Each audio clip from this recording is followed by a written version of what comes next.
how it all ended for Richard Nixon. But what about President Trump? Joining me now, a man who has seen it all in Washington and beyond, really, senior political analyst Carl Bernstein. Good to have you, sir. Thank you for joining us. Good to be with you. So given your perspective, Carl, as one of the reporters who broke the Watergate scandal 45 years ago, is it surreal to you what's going on now in the White House? It's surreal that the country is at this juncture, and it's a tragedy for the country that we're at this juncture. It's very clear that the President of the United States is presiding over a massive cover-up.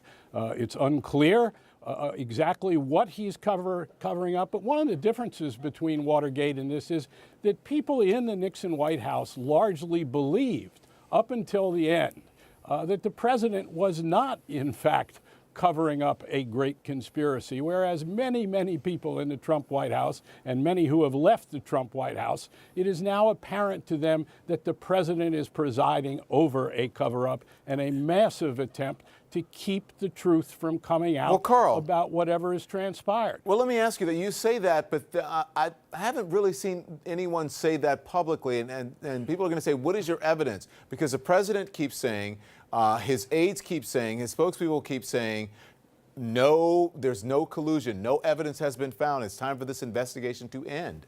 Some people say that. Some people have left. And in fact, the whole notion that we know there is no collusion is absurd. There are many suggestions in what we've seen in court, in Mueller's filings, in the indictments, that there might well be collusion. And we have only seen this tiny bit of what Mueller has.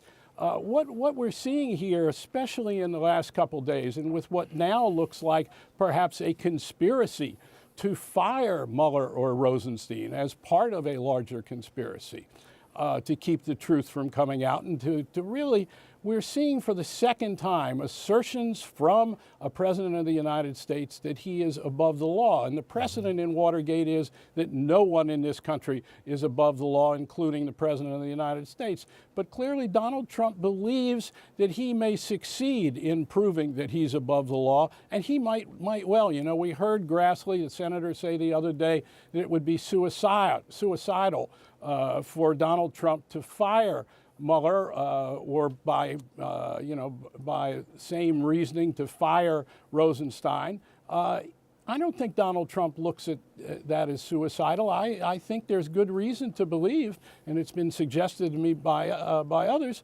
that Donald Trump thinks this might be the only way to survive because of what the Mueller investigation is uncovering, especially now that the prosecutors in New York have his lawyers' computers. Yeah. That is a huge development, and we can talk about what that means. Well, let me ask you something. Do you think if there was strong evidence of collusion, if Mueller had anything on Trump, do you think that information would already be out and the president would be on his way out? No, I think Mueller is conducting and I would hope it would not be out.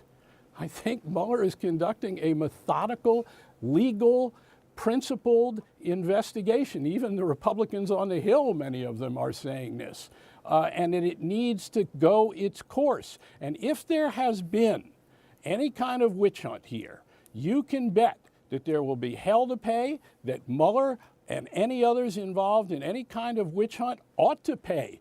But I don't think there's any evidence whatsoever that there has been a witch hunt. Let's talk about other aspects of it. What is this? Since we're comparing this to Nixon, what's the difference? Do you see any differences between Trump and Nixon's MO?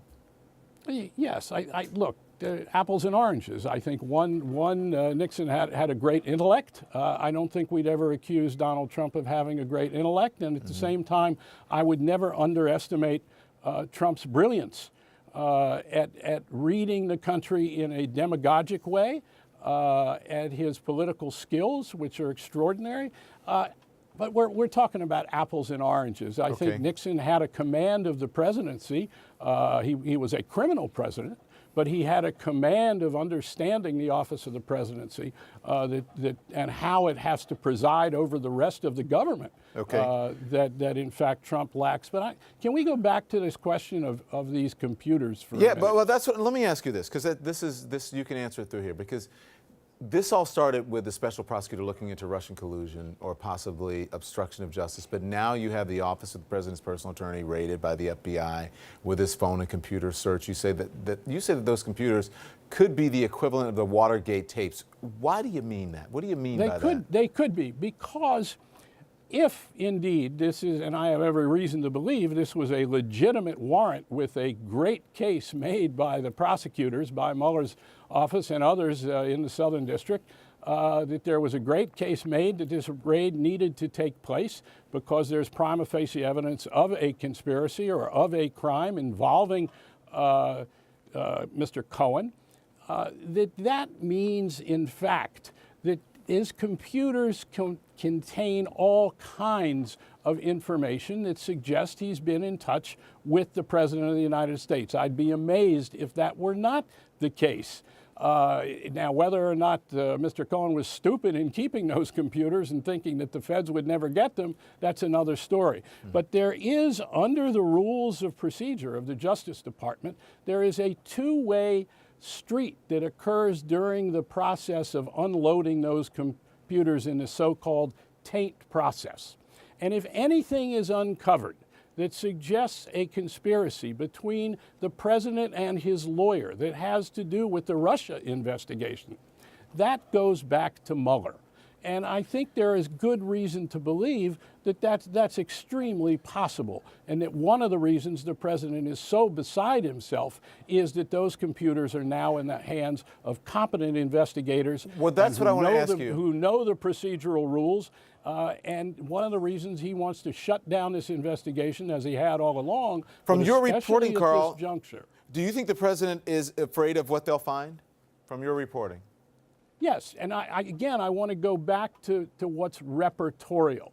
Those around the president, not me talking, putting my opinion out there, those around the president have described to Maggie Haberman, have described to many of us that he is in a place now they have never seen him before. The word fear was used, in fact, in one of Maggie Haberman's stories today, that he is now in a place about this investigation that he has never been before. It is very possible because he recognizes the implications of the feds having these computers and having the legal tools, because this is a legitimate warrant that was served with by a judge, by a magistrate, that now whatever this cover-up has been and is in the White House, presided over by the President of the United States, and by cover-up doesn't mean necessarily that it's a conspiracy to obstruct justice, though there are plenty of suggestions of that, but that this is now unraveling in a way that gets to the heart of matters, including possible collusion. I gotta run. Carl,